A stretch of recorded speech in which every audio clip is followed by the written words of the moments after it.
So we did this yesterday. In the last 35 consecutive seasons in the NFL JM 35 consecutive seasons, there are 4+ new playoff teams, yet fans are always outraged when you eliminate 4, 5 or 6 teams. So yesterday, in the much harder to predict NFC, I had 3 new playoff teams. Today we do the AFC. Now that's a much easier conference to predict. Last year I went 4 for 4 on a division. Winners Mahomes, Allen, Lamar, CJ Stroud, pretty easy, so I think the AFC is much easier to predict yesterday.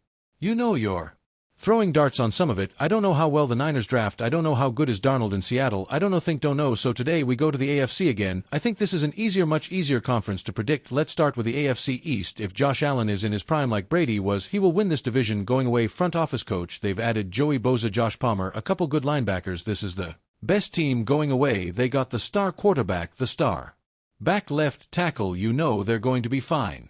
And a good edge rusher, capable coach. Patriots, one of my surprise teams in the league. I think they have the second most talented quarterback in the division. I don't think it's particularly close in Drake. They got to get him weapons in the draft, but it's a very good tight end running back draft, and they upgraded with Mike Fret, coach from Gerard Mayo, who just didn't work, and they spent a lot of money, so this is going to be a different team. I think they will double their win total. No question. Dolphins, third, no notable upgrades, but smart coach quarterback. If Terron Armstead retires at left tackle, that is a problem. That is and the Jets, it is what you know. I got a new coach, downgraded quarterback from Aaron to Justin Fields. It is what I think. This is an easy one. Bills, Patriots, Dolphins, Jets, AFC North, great division. I'm going to go Ravens, Bengal, Steelers, Brown. Okay, the Ravens, only thing I worried about is Ronnie Stanley, the left tackle, coming back. Answer is yes. Bengals, cheap franchise. They 3 best players: Burrow, Jamar Chase, Hendrickson, even T. Higgins.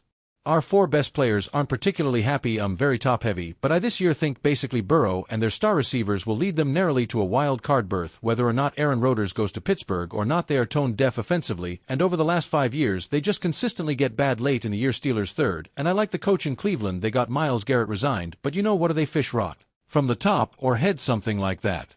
What's it saying? I just don't trust the organization ownership. AFC South, so I think Tennessee will be the most improved team. I'm going to take the Texans, Titans, Colts, and Jags. Now the Texans are rebuilding the O-line. They moved off 3 guys, so I think they had to. They fired Bobby Slowick, but again I get the best quarterback. I get arguably the best coach, so I'm going to go with the Texans. CJ Stroud, again I'm going to do it again. This year best quarterback in the division wins. I think Cam Ward actually is pretty electric and win some games for the Titans and will arguably be the second best quarterback in the division. And also you're kind of guessing on him. You don't know what he is, so generally you need an offseason to figure out what a quarterback is. I think Cam Ward comes into some backyard football, but JM likes the Titans as a surprise team. I do too, potentially as a playoff team. I like the Colts roster, but they're going to camp with a quarterback competition that sounds very collegiate. Daniel Jones and Anthony Richardson don't love either, like the coach GM.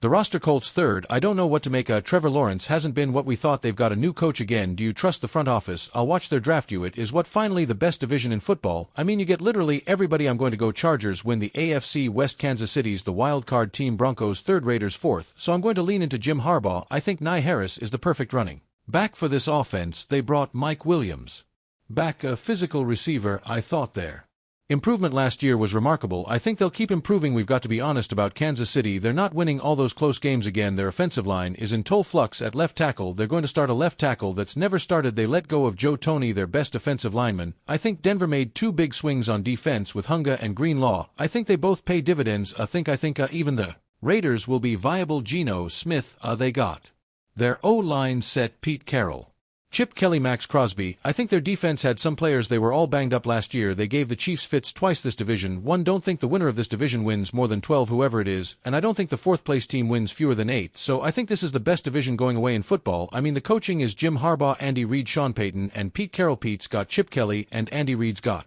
Spags and Kansas. Then all of a sudden you got the Chargers have Jesse Minter on defense with Hardball. This is arguably the best coach division in the history of NFL, so my division winners, I'm going to do it like last year with one exception: Bills, Ravens, Texans, Chargers, wildcard teams of the Patriots, Bengals, and Chiefs. And strategic script. Did you like this style? I can continue with more scenes and go into more in-depth analysis if you want, now that the Chiefs have secured 2 compensatory picks. Our 2025 draft selection pool just got a little more interesting before these additions. Kansas City had just 6 picks, but now they have a total of 8 picks to work with to bolster their roster. Here is the full list of Chiefs 2025 draft picks: Round 1 pick number 31, Round 2 number 63, Round 3 picks number 66 and number 95, Round 4 pick 133, Round S picks number 226, 251, and number 257. In other words, addition to bolstering the end of draft, Kansas City also has 4 picks in the top 100. This gives the team chance to select 4 high-level talents who can impact the team immediately with 8 picks in the draft. Kansas City now has several strategic options. The first, of course, is to simply keep all the picks and select the best talent available. The draft is always a lottery, and the more chances though you have, the better. Another interesting option is to use some of these picks as trade chips. If there is a player available in the first or second round that the Chiefs really want, they can package some mid or late round picks to move up the board and secure an impactful name. Finally, Kansas City could also opt to accumulate picks for the 2026 draft by trading some of the compensatory picks for future selections. This approach could help keep a steady stream of young talent coming to the